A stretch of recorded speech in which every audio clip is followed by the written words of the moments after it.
Anatin'izao fanendrenan'ny gouverneur vaovao zao dia efa nilazaiko ary ny raha miasa amin'ny gouverneur.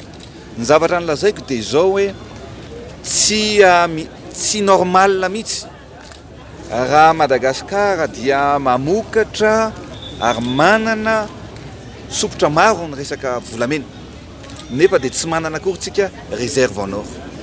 Ny voalohany ary efa fanamby nataoko ary jerevana miaraka amin'ny gouverneur hoe tokony ary tsy maintsy manantsika réserve amina resaka volamena en banque centrale satria maro any ny firenena Maurice zao tsy manana volamena fa manana réserve en or.